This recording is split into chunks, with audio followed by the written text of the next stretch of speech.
when the papacy had broken away from the Roman Empire. It did this by Leo III wanted to know how come all of the Roman Empire is being swallowed up by Islam. In 727, all of Christian North Africa, the whole Middle East, all the way up into Spain and halfway into France became Islamic. The emperor, Leo III, called a synod of 365 bishops and senators to decide what is the cause of this mass conversion to Islam. He saw Rome, the Roman Empire, and Christianity coming to an end. And he wanted to know what was the cause of it. And the synod decided that it was because the Muslims were hurling the epithet of idolater against the Christians. And the Christians had woke at that time to the fact that the idols that their ancestors had worshipped before they became Christians, their pagan ancestors worshipped, were now all back into the Christian church, only under different names of Mary and Joseph and so forth. They had idols and statues and the same triune God that the pagans had. So they said, well, what can we do about it? And they said, well, the idols have to go. So Leo III issues a decree declaring the idols to be destroyed. And they hired workers to go to all the different cities of Christianity and destroy the idols in the churches.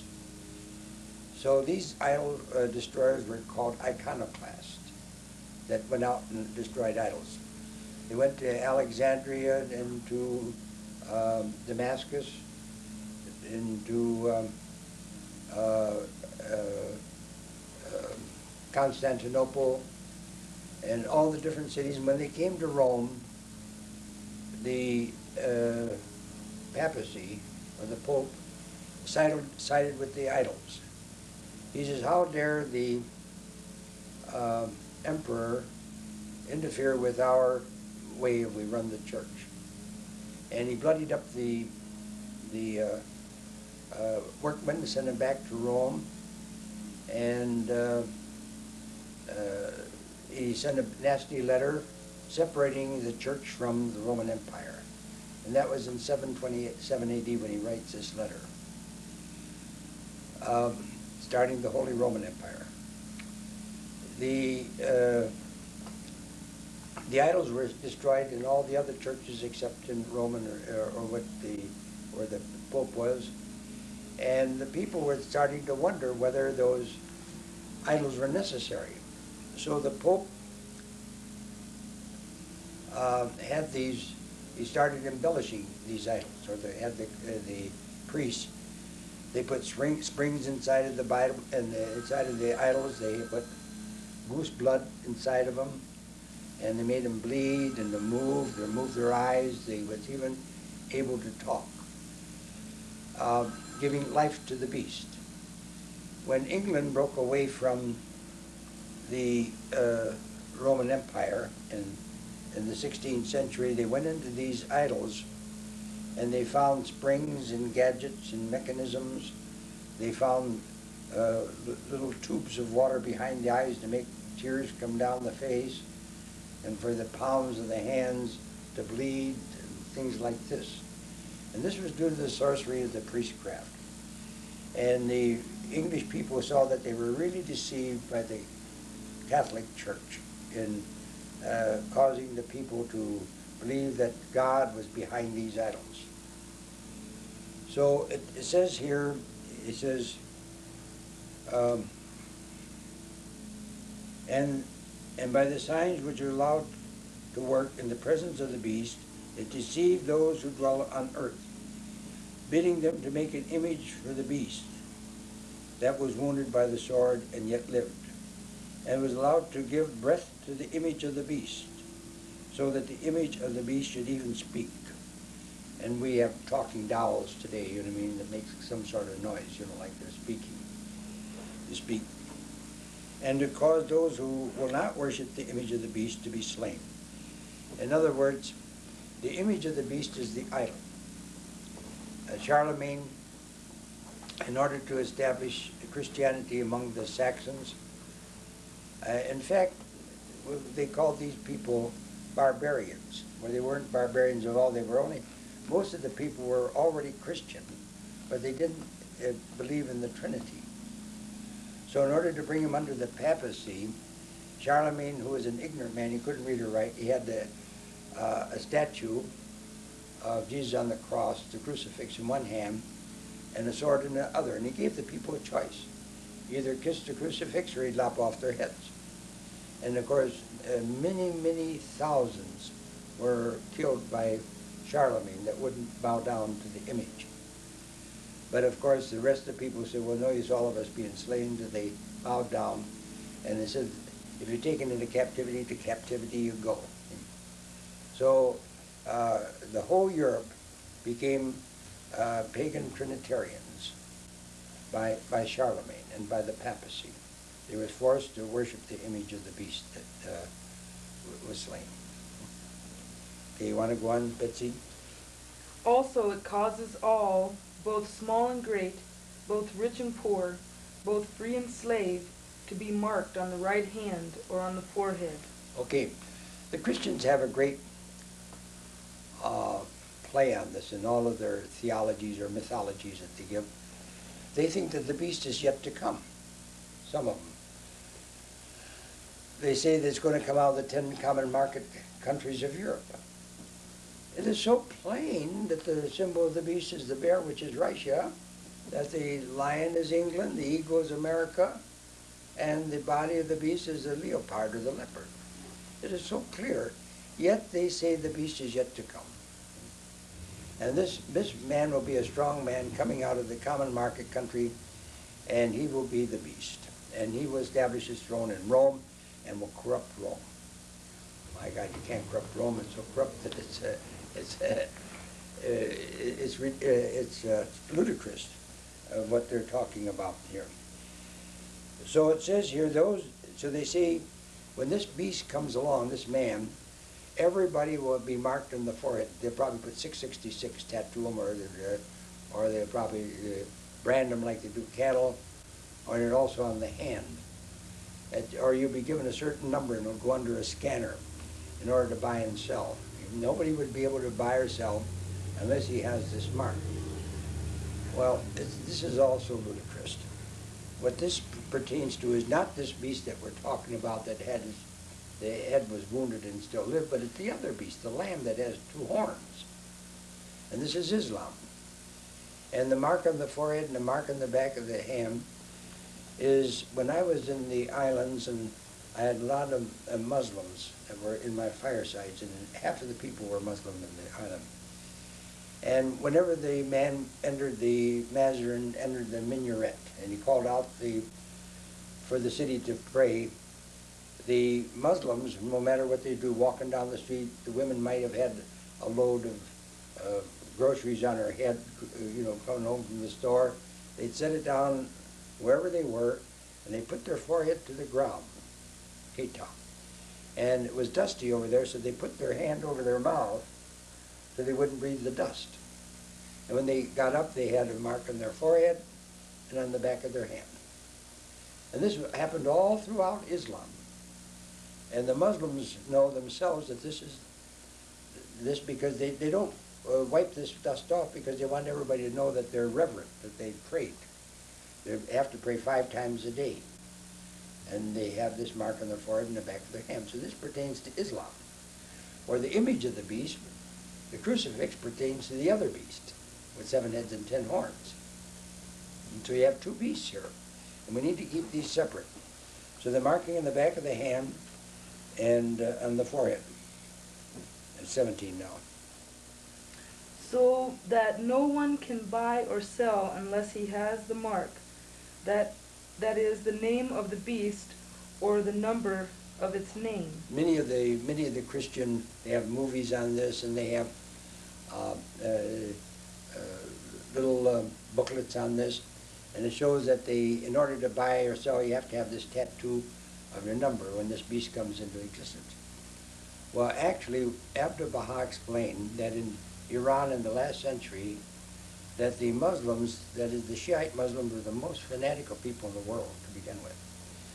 And he says that if a Jew should happen to go down to the market to buy something, and his coat should happen to brush the coat of a Muslim's, the Muslim might pull out a sword and kill the man on the spot because he would be defiled.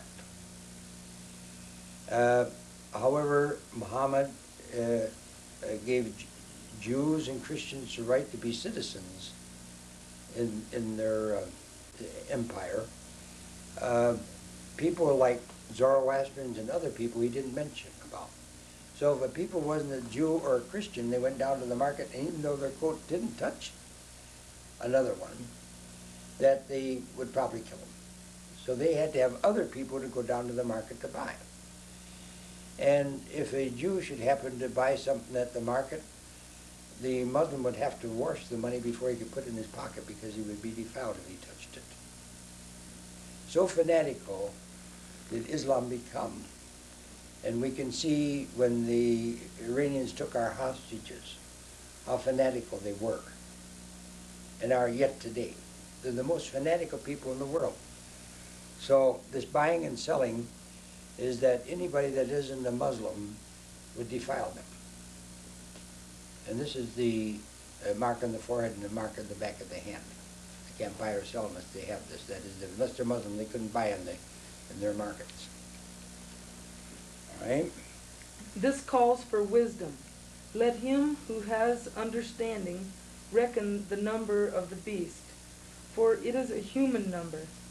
Its number is 666. See, not there. Okay, 666. So the Christians have another big zoom in on this. They come along and they say, there's a 666 is yet to come. Well, some of them say it's Ronald Reagan.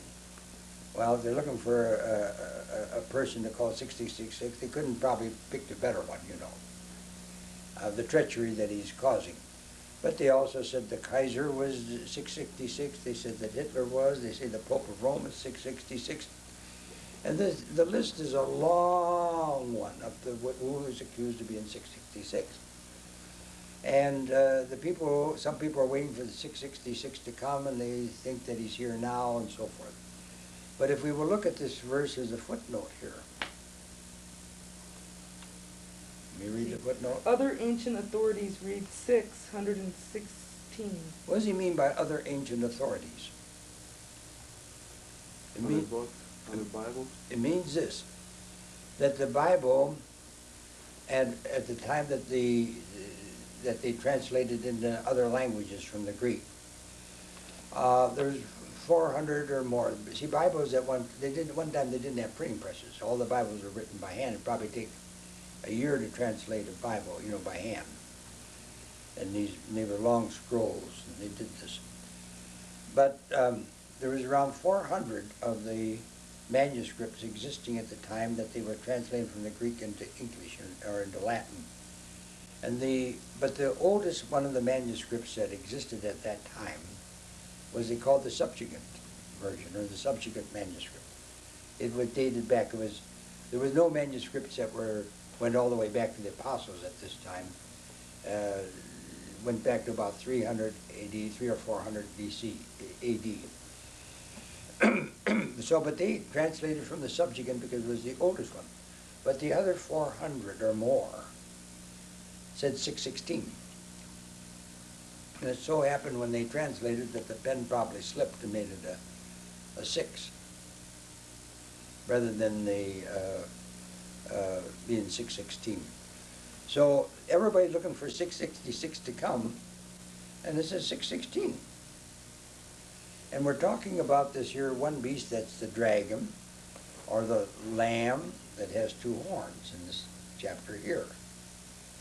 And the beginning of this beast started by Abu Sufyan, that I told you in the previous session here, that fought against Muhammad, that prevented Muhammad from teaching in the city and in the Kaaba.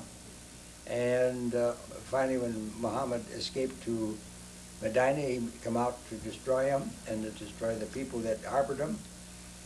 And finally, when Muhammad was victorious over the whole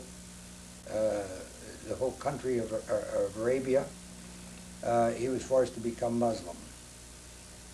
But this Abu Sufyan became emir. He was voted emir in 616 A.D. Muhammad made his proclamation in 613 A.D. He had his visitation in 610 A.D. But in 616, Muhammad's uncle that was emir died. And they elected a man not of the Hamish clan, which Muhammad belonged to, but of the Umayyad clan. And he was against Muhammad. And that was in 616 A.D. So the 616 is that of a man, it says so here, which is Abu Sufyan.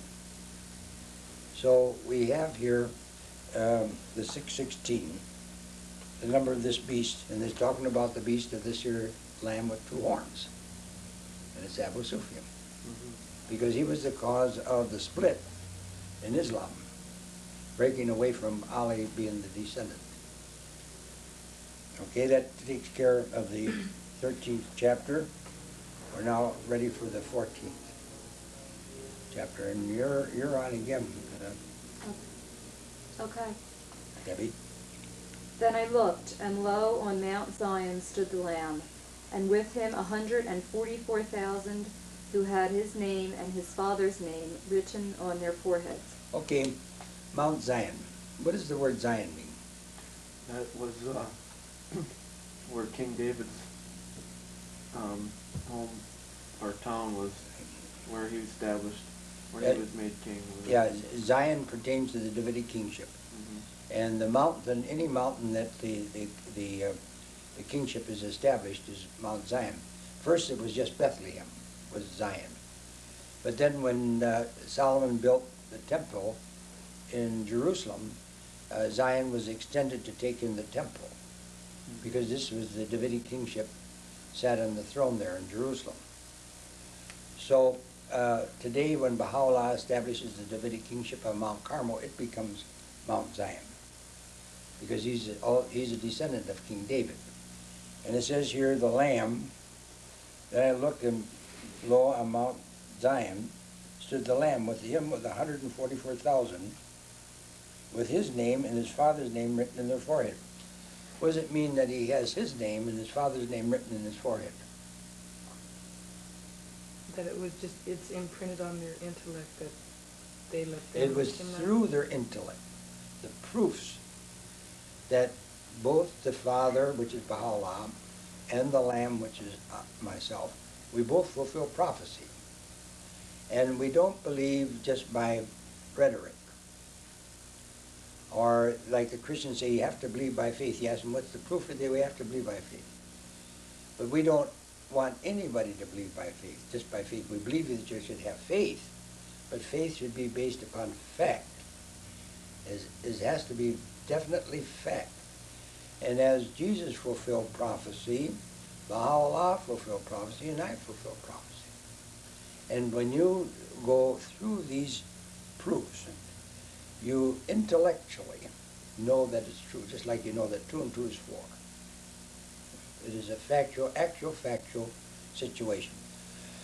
So my name and my father's name, Baha'u'llah, is written on their forehead because we give these proofs. Where the Baha'is before me weren't giving the proofs. A person, if you went over to these covenant breakers, you walk in the door, they'd hand you a card and ask you to become a Baha'i. without to know anything about it. And they don't give the proofs. They don't want to give the proofs because then they would be found with egg in the face. That what they have, what they're offering isn't true. So here we have, here's the Lamb's going to have 144,000 people that believe in him and in Baha'u'llah at a certain time. And I will be on Mount Carmel soon. I'm going to go to Israel. I'm going to file a suit against them for taking over the monies and the properties. I'm going to go to the state of Israel and file a complaint that they had stolen the hukuk. And the hukuk is a money offering that is paid to the guardian. And this is on page 15 of the Will and Testament. So we have a Baha'i gate on our hand, and we're going to file suit and have them be brought to trial. I will do this when I have 144,000 people that have my name and their father's name. They can write that I am the Lamb, the seventh angel. Baha'u'llah is the descendant of David, the manifestation. And so I'll be standing on Mount Zion with 144,000. Okay, want to read on? And I heard a voice from heaven like the sound of many waters, and like the sound of loud thunder. The voice I heard was like the sound of harpers playing on their harps. And they sing a new song before the throne, and before the four living creatures, and before the elders. Okay, they're going to sing a new song. These 144,000 are those that are going to view this tape. They are going to have the proofs.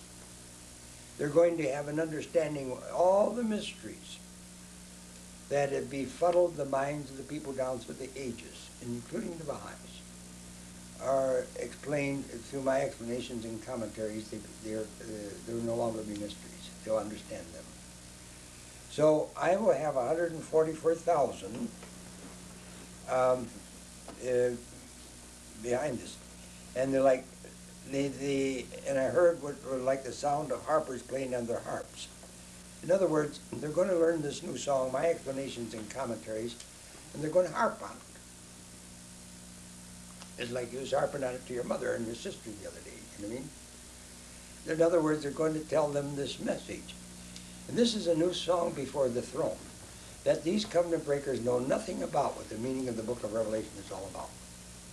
They don't know anything about the Davidic kingship. They don't know anything, period, of anything of relevance. They're so far out in left field that it's really, like I say, ludicrous that they're before them. No one could learn that song except the 144,000 who had been redeemed from the earth. Okay, now, this 144,000 will be those that will learn the song before the catastrophe. After the catastrophe, there'll be multitudes, but there'll be 144,000 before the catastrophe. And they're the only ones that could learn it, that are redeemed from the earth. It is these who have not defiled themselves with women, for they are chaste. What's the matter with women? I think that's different paganistic, or the different churches, you know, they don't get themselves involved in. No. In other words, they don't go out after these prostitute religions. Mm-hmm. Presbyterian, Methodist, Catholic, and Baptist, and all of these. They're not involved with these sects and denominations which are Jesus' message prostituted. Is prostituted with the Trinitarian dogma, or Trinitarian paganism. Babylonian horror is a good name for it. So these people are not joined to this war religion. It is these who follow the Lamb wherever he goes. Debbie, does this mean that everybody's going to walk behind me, 144,000 are going to walk behind me like little ducks following the mother duck? No. What does it mean to follow me wherever I go? It means to sing your song and proclaim the word. And and if I take you to Missoula, if I take you someplace else, you will go. You follow the Lamb because you know what the hell he's doing. And there are only going to be 144,000 before this that is going to follow the Lamb. And I'll be on Mount Carmel when I have this 144,000. Okay? These have been redeemed from mankind as first fruits for God and the Lamb. And in their mouth no lie was found, for they are spotless. In other words, what I'm telling you is true. It's not a lie. But you go down here to the corner church, every other word's a lie. It's lie, lie, lie, lie. They haven't got anything straight. And the same with if you went to the covenant breakers. It's one lie right after they broke every provision of Abdu'l-Baha's sacred will. They broke the covenant. And they had to build one lie after another. Once you tell a lie, then you have to build 1,000 lies to protect the one lie. And this is what they've done. The Christians had made the religion pagan, and then everything else was a lie to back that up. The covenant-breaking Baha'is did away with the Davidic king, and then they have to make a lot of other lies in order to back that up. But these people, this 144,000, no lie is found. We're telling it the way it is. So they won't have any lie. Okay? Then I saw another angel flying in mid-heaven with an eternal gospel to proclaim to those who dwell on earth, to every nation and tribe and tongue and people. What is the eternal gospel?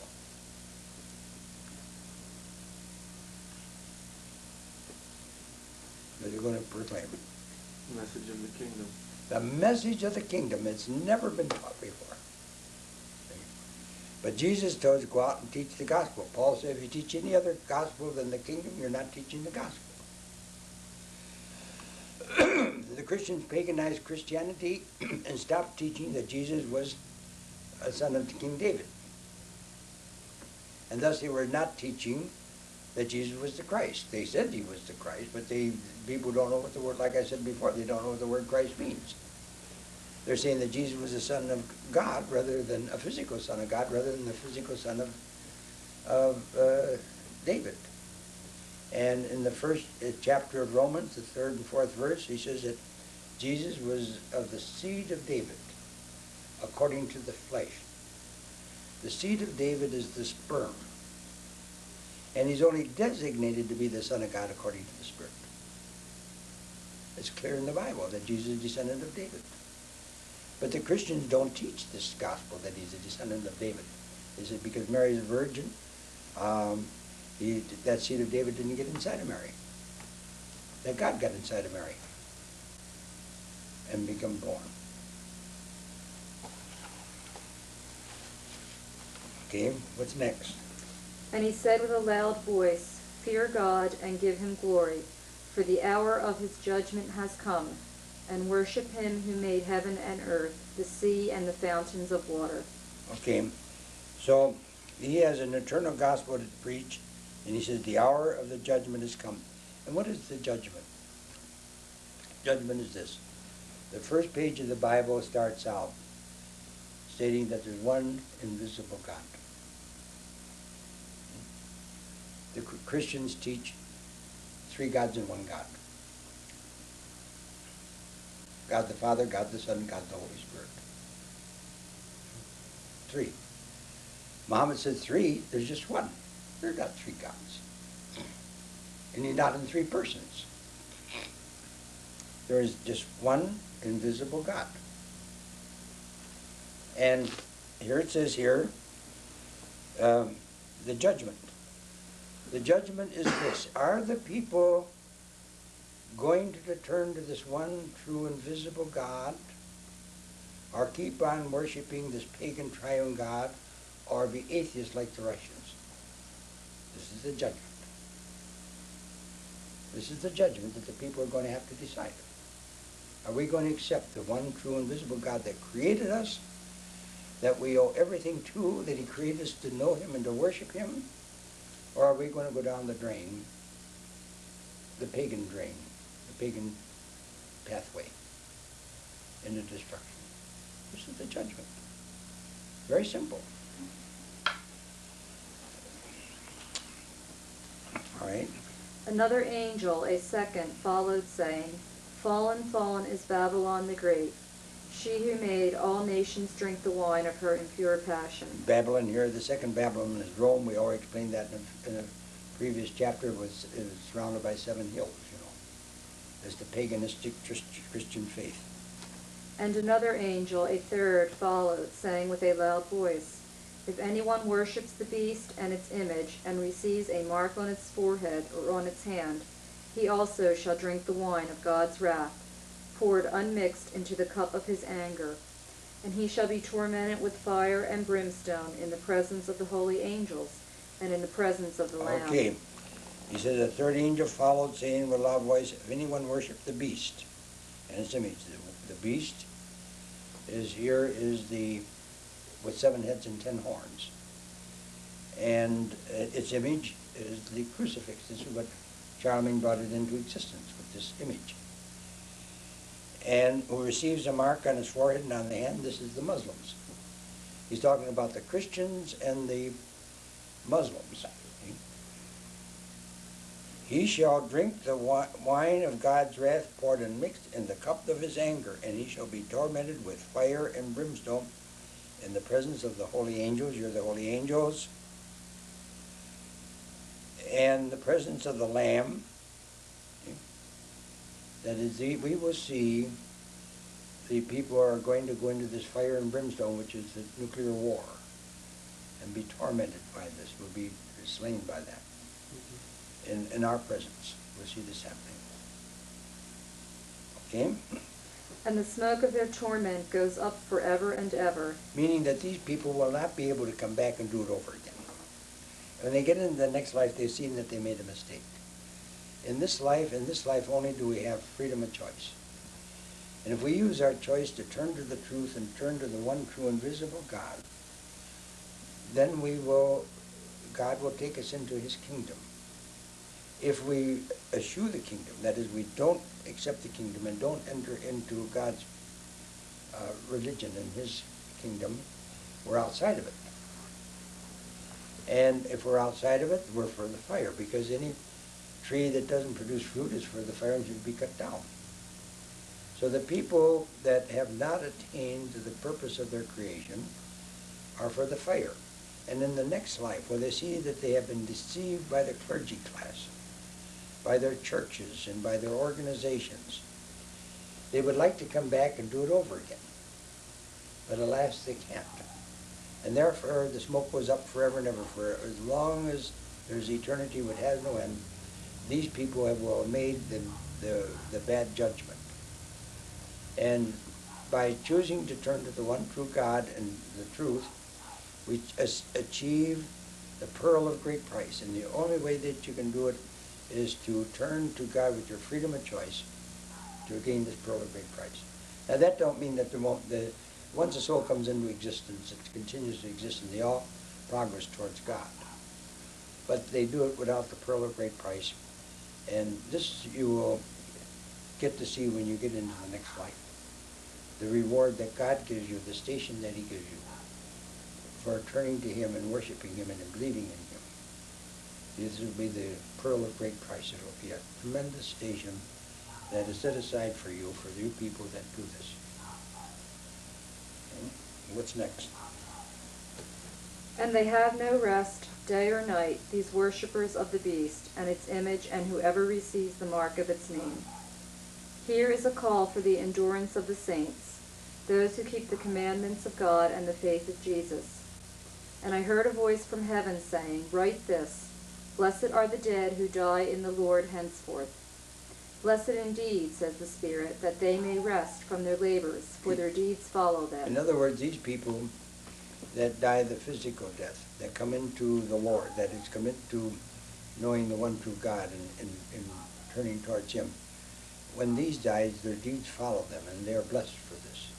That is, the works that they do for the cause, they will be rewarded in the next life for these deeds. And this is what it's saying here. And I heard a voice from heaven saying, Write this, Blessed are the dead who die in the Lord henceforth. Blessed indeed, says the Spirit, that they may rest from their labors, for their deeds follow them. Then I looked, and lo, a white cloud, and seated on the cloud, one like a son of man, with a golden crown on his head, and a sharp sickle in his hand. And another angel came out of the temple, calling with a loud voice to him who sat upon the cloud, Put in your sickle and reap, for the hour to reap has come, for the harvest of the earth is fully ripe.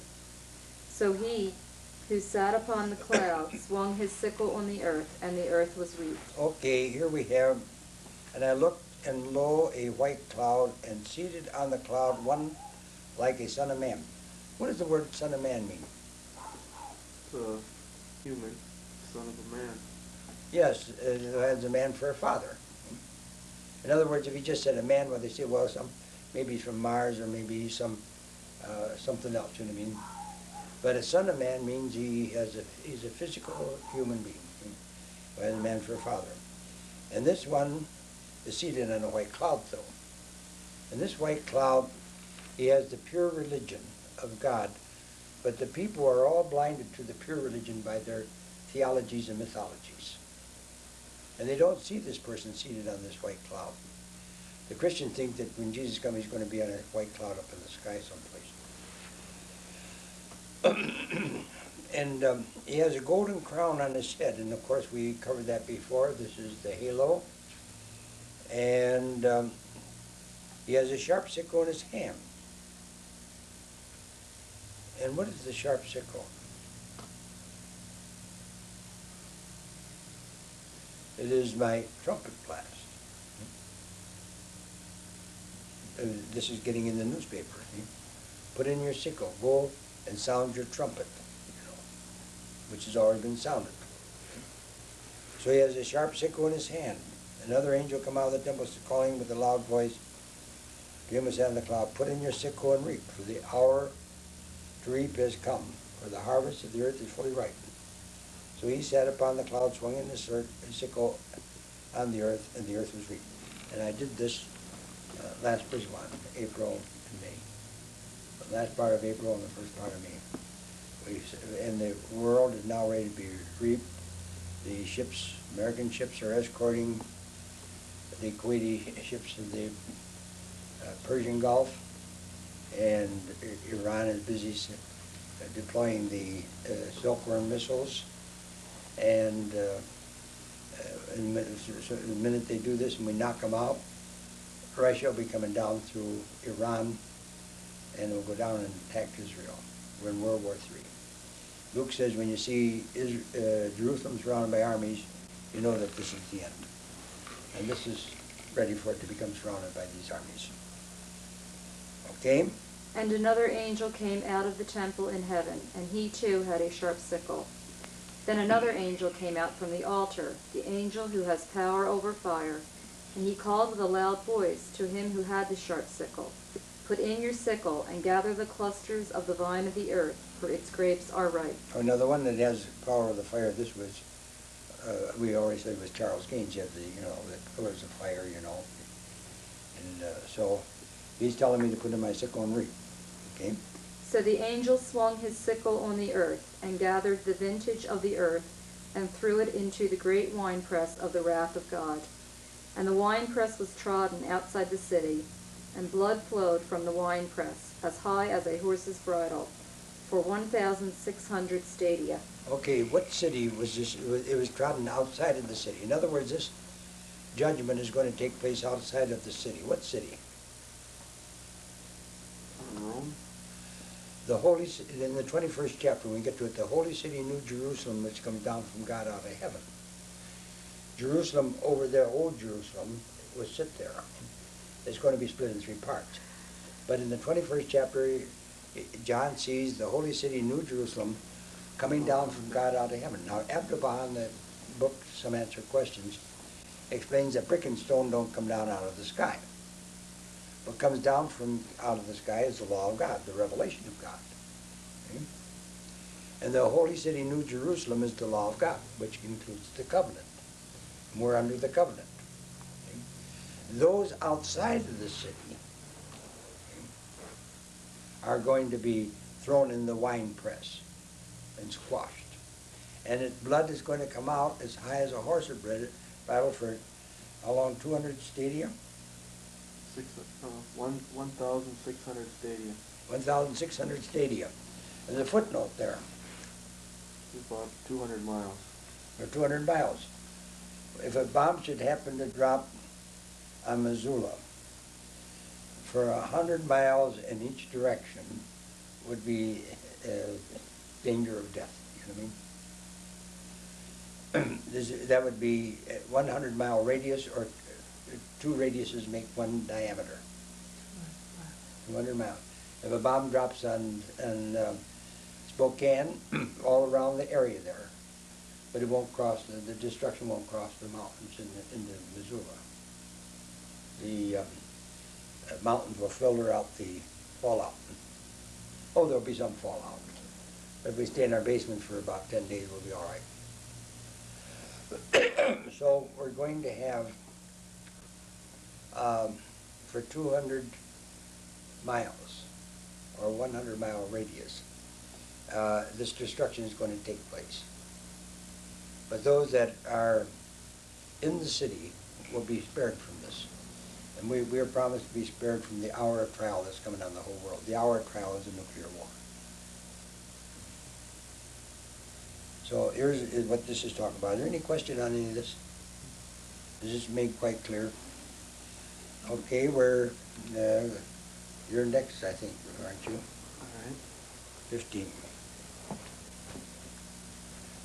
Then I saw another portent in heaven, great and wonderful, 7 angels and 7 plagues, with 7 plagues, which are the last, for with them the wrath of God is ended. All right, I saw a portent. What's a portent? It means another sign. There's going to be 7 angels with 7 plagues. And we know the first 4 angels are the angels of destruction. The 5th angel is Ali, the 6th angel is Zeus, and I'm the 7th angel. So we have 7 angels here. And they're going to pour their bowl of wrath on the earth. And then when this is over, these are the last. With them, the wrath of God is ended. And the wrath of God is against people purposely turning away from the one true invisible God and purposely turning to the pagan triune God for gain. Purposely they do this, knowingly. The Pope knows that this is satanic, that is the triune God is not true. They know this, but they couldn't sell Jesus Christ for the dollar unless they deified him. He's not merchandisable, as he's just a prophet. So in order to make it a business, they turned Jesus into the pagan triune God. Okay? Right, and I saw what appeared to be a sea of glass mingled with fire, and those who had conquered the beast and its image and the number of its name, standing beside the sea of glass with harps of God in their hands. Okay. Here he has the sea of glass again. The sea of glass is this clear as crystal, which is the composite from the 7 religions, like all rivers lead to the sea. And he says, I saw what appeared a sea of glass mingled with fire, meaning that this is at the time of the destruction. It's mingled with fire, which we're at now. And those who had conquered the beast and its image, meaning that those that come out of this, that gets my explanations in commentaries, are the ones that conquered the beast and its image, and the number of its name, which is, this is Muslims too, the name, standing beside the sea of glass with harps of God in their hands, meaning that they're going to harp on it. They're going to teach this. They're going to go out and teach this revelation. And they sing the song of Moses, the servant of God, and the song of the Lamb, saying, Okay, what is the Song of Moses? The 10 Commandments. Help her out real quick. it was the covenant of the promise, the curse, and the regathering. Yes. Moses made a covenant in 3 parts. The first part of his covenant, he says, if you will do all the things that I command you to do, he says, you'll become the greatest people in the world. He says, you will be the head and they will be the tail. You will be the richest. You will be the most spiritual. You'll be the best people in the world, the most intellectual. And all the rest of the people will learn from you. He says, you will not borrow from other people, but you'll loan to them. He says, you'll be blessed when you go in and blessed when you come out. It goes on and all the great blessings that fall upon. Well, this was fulfilled at the time of Solomon. They become the richest people in the world. They had their temple. They were the best people. And all the kings of the earth was paying tribute to Solomon at this time. But then there's a second part of the covenant that if you break this covenant, then here's the curse. And that this is in the 28th, 29th, and the 30th chapter of Deuteronomy. And that curse goes on page after page after pages of what is going to fall upon the people if they break the covenant. Then the third part of the covenant is that if we have had the blessing and the curse, then I will regather you together again and restore you as you were before. Now, Moses also did one other thing, in that he built a tabernacle in the desert. And this was after the command of God. God told him to build this temple. And he says, make it after the model that I've shown you. Well, Moses was brought up in Egypt, where Cairo is today. And right out of his back window was the Great Pyramid. And in the library was the drawings of what was in the inside that pyramid. So when Moses had taken the 10 tribes out of Egypt into the desert, he had him build a tent.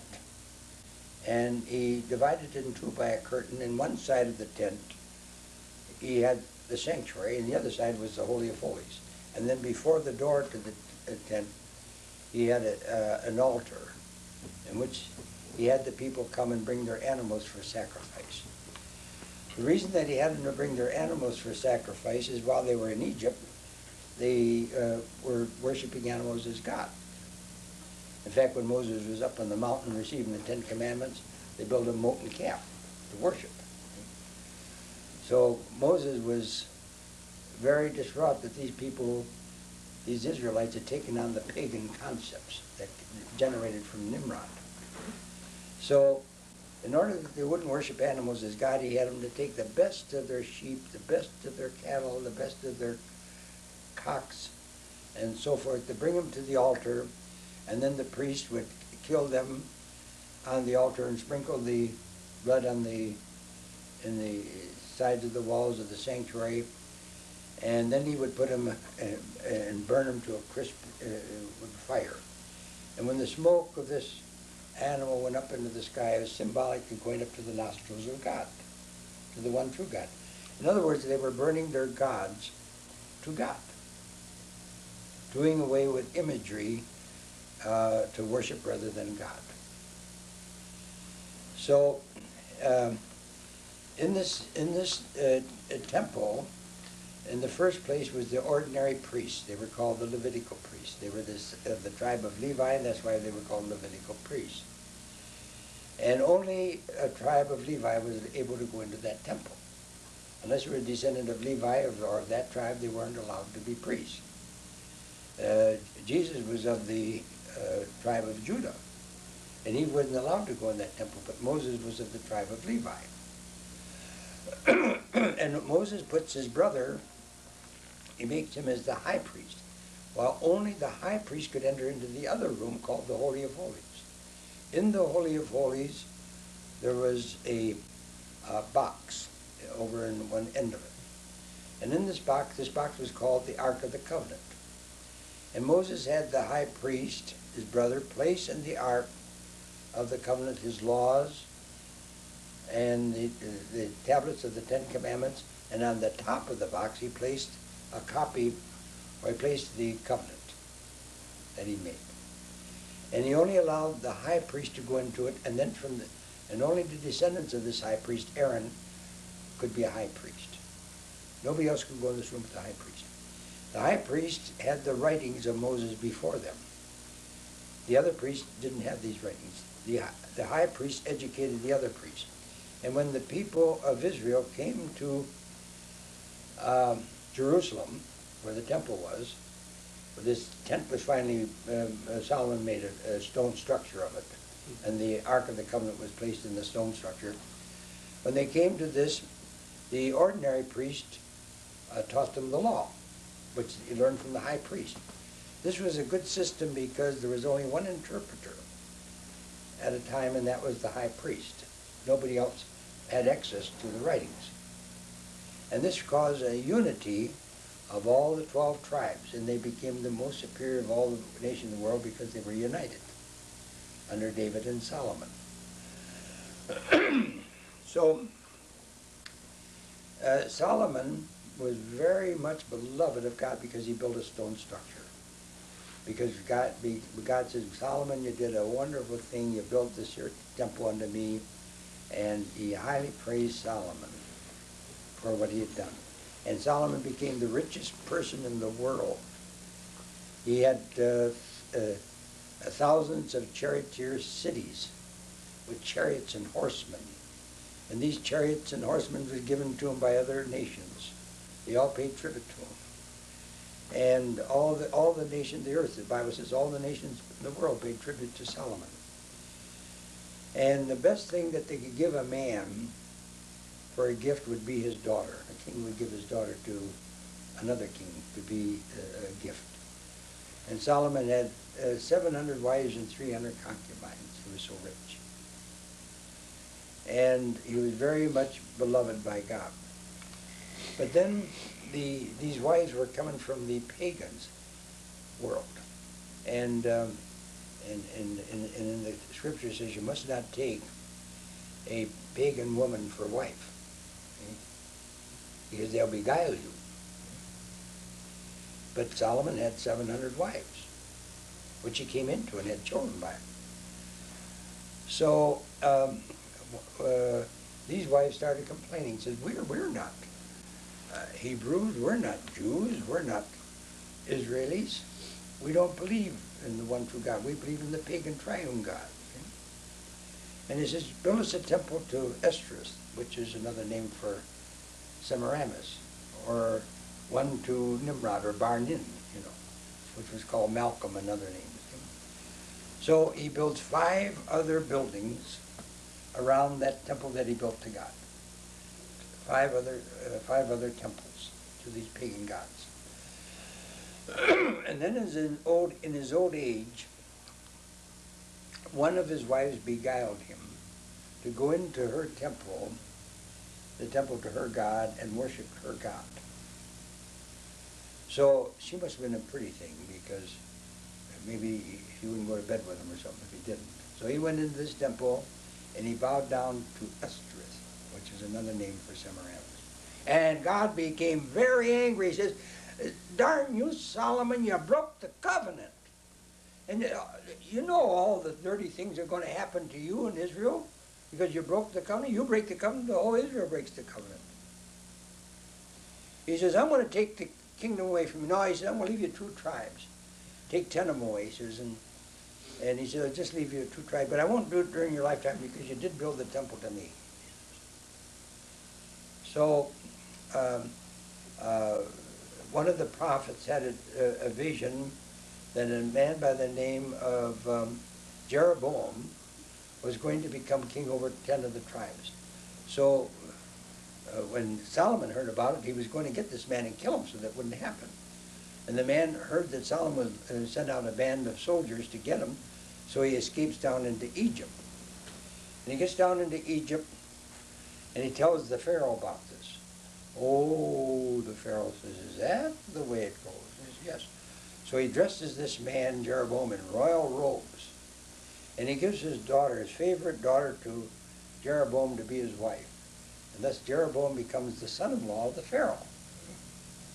And he's boarded royally. Well, when Solomon died, then he told Jeroboam he should go back and claim your 10 tribes. So he went back, and they called all the tribes together, and they went to Rehoboam the son of Solomon. He says, Rehoboam, how are you going to treat the 10 tribes?